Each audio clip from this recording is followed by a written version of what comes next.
2512।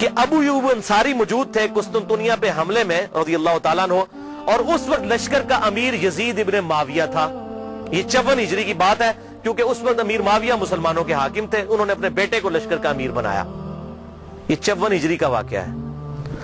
اور اسی حدیث میں موجود ہے ابو ایوب انصاری رضی اللہ تعالیٰ عنہ اسی حملے کے دوران جس میں امیر لشکر یزید تھا فوت ہو گئے. تو جس حملے میں وہ فوت ہوئے وہ لشکر پہلے ہے، یا جس میں وہ زندہ تھے اور حدیثیں بیان کرتے رہے وہ پہلے ہے؟ اور اس میں اس کے بعد کتنے حملے ہوئے؟ یہ بھائی یزید والا لشکر 7واں یا 8واں لشکر تھا، اور وہ جو میں نے پہلے بیان کیا وہ بھی پہلا نہیں تھا، وہ دوسرا تھا. پہلا لشکر جو یزید سے بہت پہلے 33 ہجری میں، جب ابھی یزید کی عمر 5-6 سال تھی، اس وقت پہلا لشکر حملہ آور ہوا، اور اس کا ذکر موجود ہے احادیث کی کتابوں کے اندر.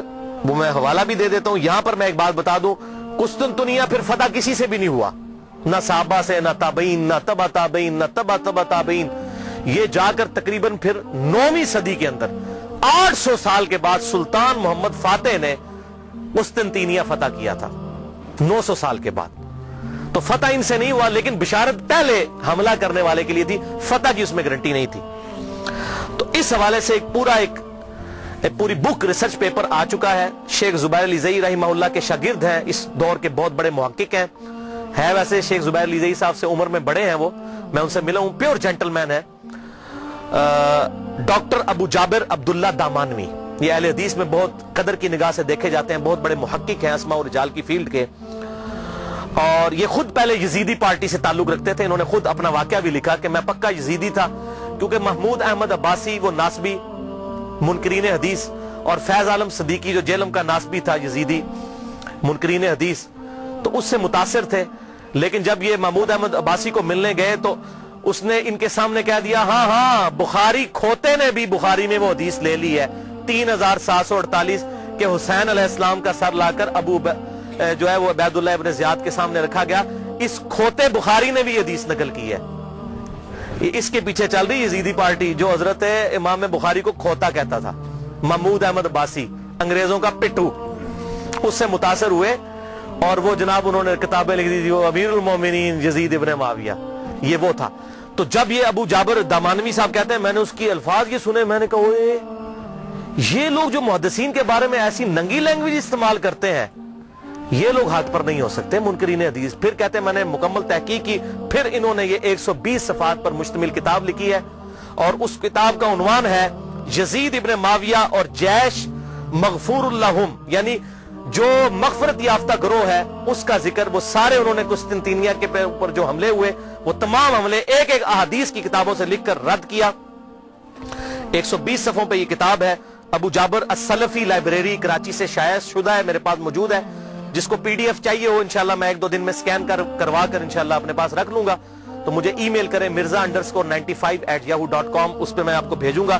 اس میں انہوں نے ٹروتھ ریویل کیا کہ نہ تو قسطنطنیہ پہ حملہ پہلا یزید نے کیا اور نہ ان کے والد معاویہ بن ابی سفیان رضی اللہ تعالیٰ عنہ نے کیا، بلکہ سب سے پہلا حملہ قسطنطنیہ پہ جس شخص نے کیا وہ حضرت عبداللہ ابن زبیر کے بھائی تھے، منذر بن زبیر رحمہ اللہ، جو حضرت زبیر عشرہ مبشرہ کے بیٹے تھے. 33 ہجری میں انہوں نے یہ حملہ کیا، اور اس کا ذکر مسند امام احمد میں، مصنف عبد الرزاق میں، سنن ابی داؤد میں اور سنن طبرانی میں صحیح سند کے ساتھ موجود ہے. وہ ساری احادیث انہوں نے اس کتاب کے اندر جمع کی الحمدللہ. لہذا یہ بالکل جھوٹ بولتے ہیں کہ جی وہ بشارت اس پہ فٹ ہوتی ہے، اس پہ فٹ ہی نہیں ہوتی، کسی اعتبار سے فٹ نہیں ہوتی. اور یہی وجہ ہے کہ ڈاکٹر ذاکر نائک نے جب فٹ کی اس سے سوال پوچھا گیا، وہ کہتا ہے جی امام غزالی نے لکھا ہے. ویسے آپ کہتے ہیں قرآن اور صحیح حدیث، تو امام غزالی کا کیا لینا دینا قرآن اور صحیح حدیث؟ امام غزالی تو آپ کے نزدیک صوفی ہیں، آپ صوفیوں کو تو ویسے ہی نہیں مانتے. تو صحیح سند سے بات کریں احادیث کی کتابوں میں کیا لکھا ہوا ہے. امام غزالی تو تعصب کا شکار ہو چکے تھے. انہوں نے تو یہاں تک لکھا احیاء العلوم میں کہ واقعہ کربلا بیان نہ کرو، بڑی بڑی ہستیوں کے نام بیچ میں آ جائیں گے، واقعہ کربلا بیان کرنا حرام ہے. تو اس پہ میں ایک ہی جملہ بولوں گا کہ چور کی داڑھی میں تنکا. اگر ہم اہل سنت اپنے آپ کو صحیح المنہج سمجھتے ہیں تو واقعہ کربلا بیان کریں، اور جو حق ہے وہ بیان کریں. حضور صلی اللہ علیہ وسلم تو اس واقعے سے پہلے بیان کر رہے ہیں، اس واقعے کے بعد صحابہ کرام کو خواب میں آ رہے ہیں اور غمگین ہیں، اور آپ کہہ رہے ہیں بیان نہ کریں. اور قرآن اور صحیح احادیث کیا کہہ رہی ہیں، امام بخاری کیا کہہ رہے ہیں، امام مسلم کیا کہہ رہے ہیں، امام داؤد کیا کہہ رہے ہیں. حق واضح ہو. اب مجھے بتائیے اہل حدیث کا شاید ہی کوئی پلیٹ فارم ہو جس پر یہ حدیث ترمذی کی بیان نہ ہوتی ہو کہ جب حضرت عمر نے حج تمتع پر پابندی لگا دی تھی تو عبداللہ بن عمر نے کہا کہ میرے باپ پہ شریعت تو نازل نہیں ہوئی ہے. تو معاذ اللہ اس کا کیا مطلب ہے کہ ہم حضرت عمر کی توہین کر رہے ہوتے ہیں؟ نہیں. اسی طریقے سے اگر محدثین نے حضرت امیر معاویہ رضی اللہ تعالیٰ عنہ کی غلطیوں کا بیان بخاری مسلم میں کر دیا, ترمذی میں, ابو داؤد, نسائی, ابن ماجہ میں, تو ان کا مقصد توہین کرنا نہیں تھا, حق بتانا تھا. اور اگر ہم بیان کرتے ہیں تو یہ بھی مقصد یہی ہے. احترام اپنی جگہ رہے گا, لعنت نہیں کریں گے. غلطی غلطی ہے, غلطی کو غلطی کہنا یہ حق اور باطل میں تمیز کے لیے ضروری ہے, ورنہ تو دین کا جنازہ نکل جائے گا. حضرت آدم علیہ السلام کی اللہ نے 7 دفعہ غلطی بیان کی, کیا ان کی توہین کی؟ نہیں, بلکہ اس لیے سورہ اعراف میں اے اولاد آدم دیکھنا تمہارے باپ کو جس طرح ورگلا دیا تھا شیطان نے ماں باپ کو, تمہیں ورگلانا دے, اس لیے ہم قصہ آدم اور ابلیس بیان کرتے ہیں. اسی طریقے سے اگر خلافت کا نظام قائم ہونا ہے اور امام محمد مہدی رضی اللہ تعالیٰ عنہ کی خلافت کو لبیک کہنا ہے مسلمانوں نے, تو اس کے لیے یہ سارے حقائق پتہ ہونے چاہیے.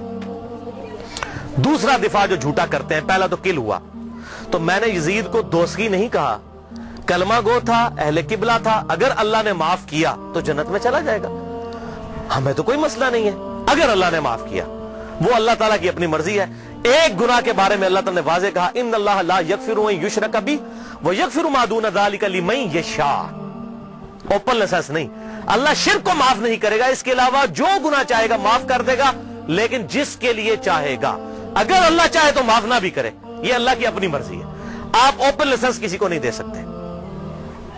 لمن یشاء, جس کے لیے چاہے گا, اللہ کو دو سے منوا نہیں سکتا, سیدھی سی بات ہے. دوسرا جھوٹا دفاع کرتے ہیں, وہ جی بخاری میں حدیث ہے 7222 کہ میری امت میں آپ صلی اللہ علیہ وسلم نے فرمایا کہ 12 خلیفوں تک اسلام غالب رہے گا اور وہ سب کے سب قریش سے ہوں گے. وہ کہتے ہیں جی 12 خلیفے گنے آپ, تو اس میں یزید بھی آ جاتا ہے.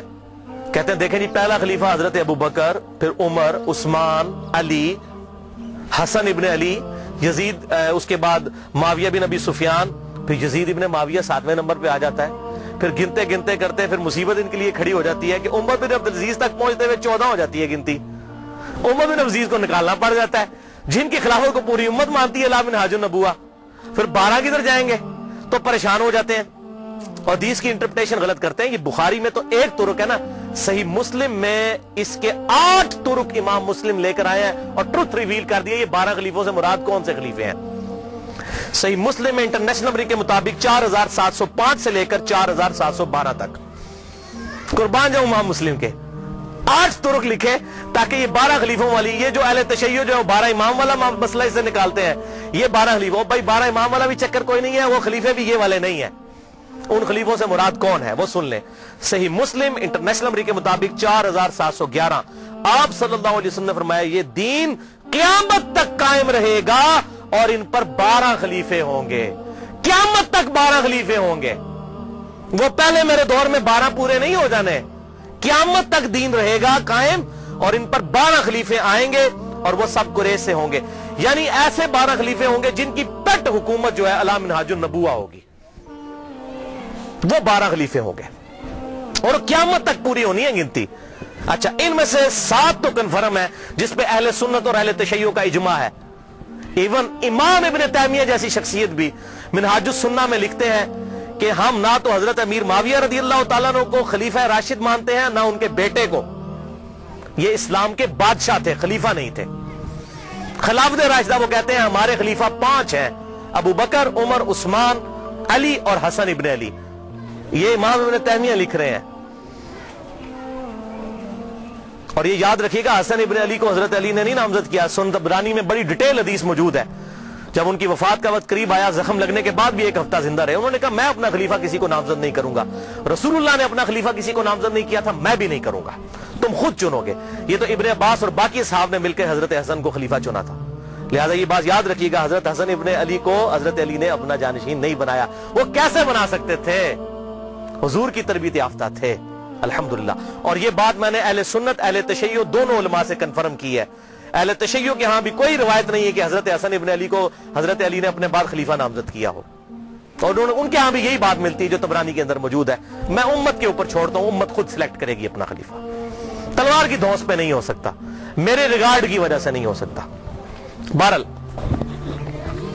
ان کو تو حضور نے خود ہی کہہ دیا میرا بیٹا سید ہے، یہ صحیح بخاری کے اندر، اس میرے بیٹے حسن کی وجہ سے مسلمانوں کے 2 گروہوں میں صلح ہو جائے گی۔ ان کو تو حضور خود سید اور سردار کہہ گئے اور کہا اس کی وجہ سے صلح ہوگی، یہ قربانی کرے گا۔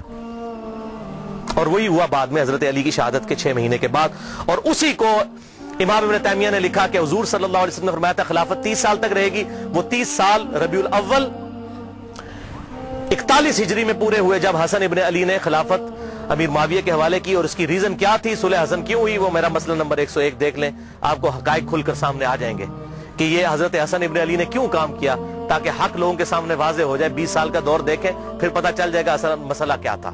اور حضرت حسین کی قربانی رائے گاں جاتی اگر حضرت حسن صلح کر کے حضرت امیر معاویہ رضی اللہ تعالیٰ کی انٹینشنز کو لوگوں کے سامنے نہ کرتے۔ یہ بات یاد رکھیے گا، یہ میں نے اس لیکچر میں بتایا۔ بہرحال تو امام نے تیمیہ نے بھی کہا کہ یہ خلیفہ جو ہے یہ 5 متفق لے، تو ٹوٹل 7 پہ آج تک امت متفق ہے، اہل سنت اور اہل تشیع۔ پہلے خلیفہ ابو بکر، دوسرے عمر، تیسرے عثمان، چوتھے علی، 5ویں حسن ابن علی، 5 ہو گئے جی، اور چھٹے خلیفہ عمر بن عبد العزیز، یہ 6 ہیں علی منہاج النبوہ، اور 12ویں خلیفہ امام محمد مہدی، جن کے بارے میں اہل سنت اور اہل تشیع کے ہاں کامن احادیث موجود ہیں۔ سنن نبی داؤد میں پورا چیپٹر ہے، مسند امام احمد کے اندر پورا چیپٹر موجود ہے کہ اس وقت تک قیامت قائم نہیں ہوگی جب تک کہ میری بیٹی فاطمہ کی اولاد میں سے میرے ہی نام پر محمد بن عبداللہ، جس کے باپ کا نام میرے باپ کے نام پر ہوگا، جس کی ماں کا نام میرے ماں کے نام پر ہوگا، جب تک وہ شخص نہ پیدا ہو جائے جو پوری دنیا کو انصاف سے بھر دے گا، اس وقت تک قیامت قائم نہیں ہوگی۔ کیونکہ اللہ تعالیٰ کا وعدہ ہے هو الذی ارسل رسولہ بالہدی ودین الحق لِيُظْهِرَهُ عَلَى الدِّينِ كُلِّهِ وَلَوْ كَرِهَ الْكَافِرُونَ وَلَوْ كَرِهَ الْمُشْرِكُونَ۔ وہی اللہ ہے جس نے اپنے محبوب صلی اللہ علیہ وسلم کو دین حق الہدا یعنی قرآن اور دین حق کے ساتھ مبعوث کیا تاکہ سارے ادیان پر غالب کر دے، اور یہ غلبہ قرب قیامت میں امام محمد مہدی کے ذریعے ہونا ہے۔ حضور کی بشارتیں موجود ہیں، وہ ہوں گے 12ویں خلیفہ۔ تو 7 کنفرم ہے، اس دوران وقتاً فوقتاً اچھے خلیفہ آئیں گے۔ تو یہ قیامت تک کا ذکر ہے، لہٰذا اس حوالے سے جو لوگ ڈیفینڈ کرنے کی کوشش کرتے ہیں، کبھی حضرت معاویہ کو بیچ میں شامل کرتے ہیں، ایسا معاملہ ہے نہیں ہے۔ خود سارے اہل سنت لکھتے گئے کہ حضرت امیر معاویہ رضی اللہ تعالیٰ عنہ اسلام کے خلیفہ راشد نہیں ہیں، بلکہ خلافت راشدہ ابو بکر، عمر، عثمان و علی اور حسن ابن علی، وہ 30 سال مکمل ہوئے، وہ انشاءاللہ آگے حدیث آ بھی جائے گی۔ اور یہ ساری بحث شیخ البانی رحمہ اللہ نے سلسلہ احادیث صحیحہ میں انٹرنیشنل نمبر کے مطابق 459 نمبر حدیث کے تحت بھی کی ہے۔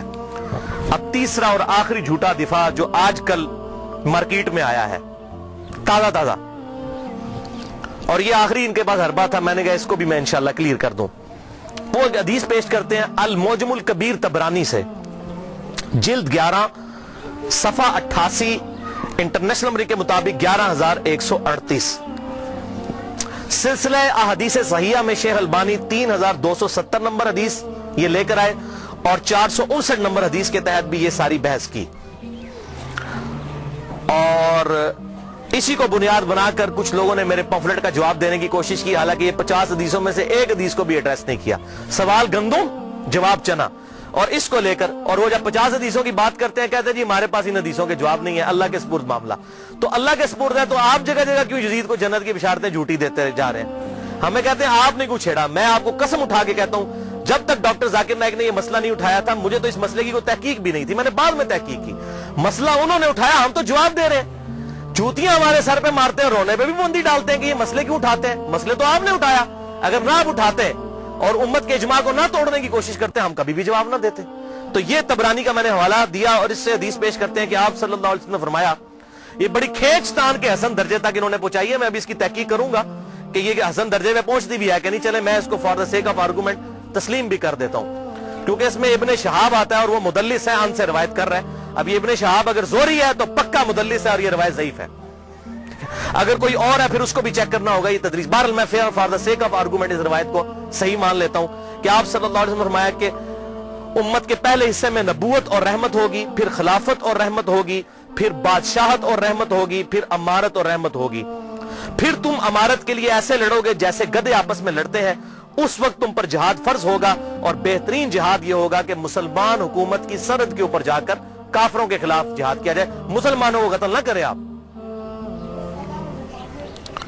یہ حدیث وہ پیش کرتے ہیں، تو بھائی پہلے اس حدیث کو خود پڑھ لیں۔ آپ صلی اللہ علیہ وسلم نے کیا فرمایا؟ نبوت اور رحمت، پھر خلافت اور رحمت،